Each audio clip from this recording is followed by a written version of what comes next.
Olha, ontem a gente recebeu aqui no estúdio um advogado para falar sobre a propaganda eleitoral agora com a proximidade das eleições. Hoje a gente vai falar sobre compra e venda de votos, que é considerado um crime.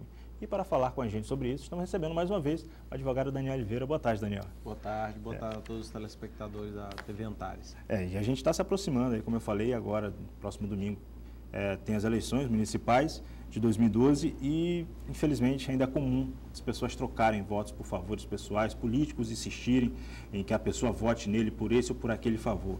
Como é que se configura isso, Daniel? A gente já falou que é um crime. Que tipo de crime?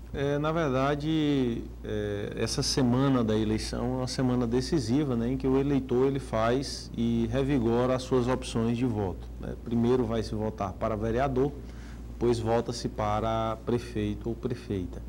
São 5 os números para vereador e 2 os números para prefeito. No dia da eleição e nessas vésperas das eleições, é comum aumentar a quantidade de denúncias e casos de corrupção eleitoral, que envolvem desde uma simples promessa de um emprego ou de uma passagem ou de um milheiro de tijolo. Nós vimos as campanhas de conscientização abordando isso, até a entrega efetiva, ou de dinheiro ou de qualquer outro benefício que envolve a compra de voto. O eleitor que vende o seu voto e o candidato que o compra, ou o seu cabo eleitoral, ele sujeita esse a 2 sanções, uma relacionada à multa e outra à prisão em flagrante. Quanto ao candidato, ele está sujeito à perda do mandato.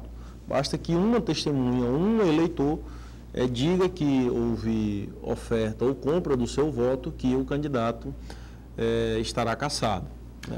O que se pode alegar? Você falou também que não só o político, o candidato que tentou... Mas o eleitor também. Mas o eleitor também. Mas o eleitor pode dizer, o voto é meu, eu posso vender. Por que ele pode sofrer multa ou ser preso por causa disso? Porque o voto tem que ser livre. A legislação eleitoral e o sistema democrático brasileiro, ele tem como pilar a liberdade do exercício do voto. O voto livre e o voto transparente e consciente.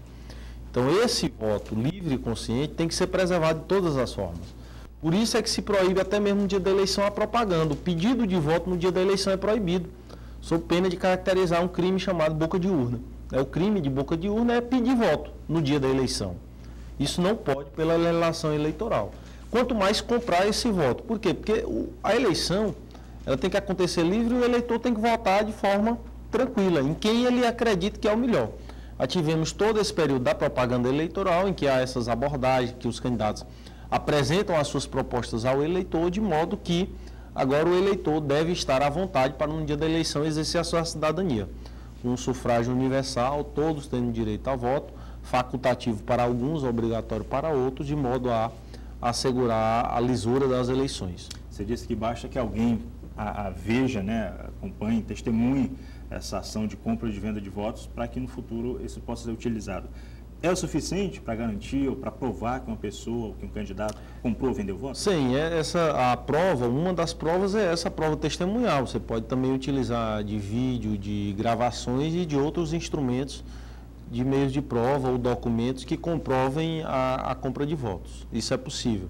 Agora, claro, se for uma testemunha, essa testemunha tem que ser, ela não pode ter qualquer dúvida ou mácula sobre o depoimento ou as informações que ela está prestando à justiça para que o juiz possa decidir de forma consciente.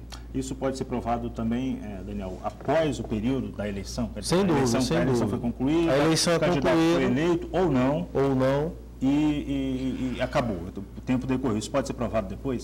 Pode ser provado depois e é comum, tanto no estado do Piauí quanto em outros locais, os candidatos que perdem a eleição ajuizarem as ações de cassação de mandato eletivo dos candidatos que ganharam a eleição, E o candidato que perdeu, que não foi eleito, se ele comprar voto? Se ele comprar voto, ele está sujeito à inelegibilidade e multa. Ele não perde o mandato porque ele não tem um mandato que não ganhou, não foi eleito.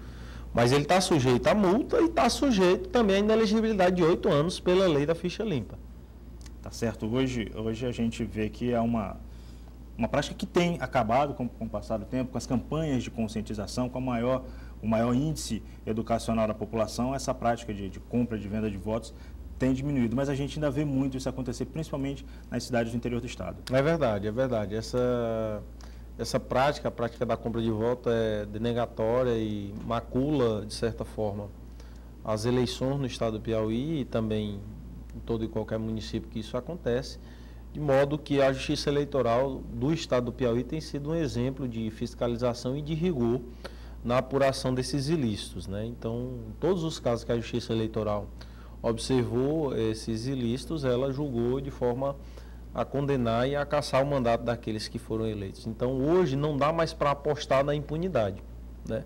É isso que os candidatos precisam compreender, os seus cabos eleitorais e eleitores. Mesmo não dá para apostar não, eu vou fazer isso aqui que eu não vou ser pego, que se eu for pego, vou dar um jeitinho e tal. Não existe mais isso, né? E graças a Deus, nós estamos num estágio de evolução da Justiça Eleitoral, que as coisas estão caminhando para aumentar a fiscalização, aumentar o rigor, o acompanhamento das eleições, e esses instrumentos de fiscalização é que vão exatamente fechando o cerco para a corrupção eleitoral. E a gente percebe que o índice desse tipo de atitude é muito alto, até porque o TRE, até pouco tempo antes das eleições, ainda estava julgando alguns desses casos. Mas não é que a corrupção seja alta, não. É porque agora as fiscalizações têm sido mais intensas, né?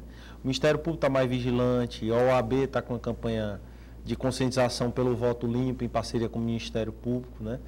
Então, as promotorias eleitorais no estado, os partidos políticos, né? E o eleitor hoje ele está à vontade para denunciar, ou pelo menos mais à vontade. Claro que não é todo eleitor, mas ele está mais à vontade, e isso aumenta a incidência de casos que vão parar na justiça e geram cassação. Quer dizer, o índice, vamos dizer, que continua no mesmo patamar que acontece agora, que estão sendo mais descobertos. Estão sendo, a fiscalização tem sido maior. Tá, né? Certo, então, olha, a gente conversou com o Daniel Oliveira, que veio aqui falar sobre essa conscientização dos candidatos e dos eleitores de não comprar nem vender voto. Daniel, obrigado pela participação. Obrigado, e agradecer a TV Rádio Antares e saudar todos os eleitores e telespectadores, de modo a votar de forma livre e consciente, atendendo aí essa campanha da Ordem dos Advogados, do Ministério Público, da Caritas e de todas as instituições que integram aí que estão abraçando a campanha pelo voto limpo. Tá ótimo, então, e com a participação do Daniel, a gente encerra essa edição. A você uma boa tarde e até amanhã.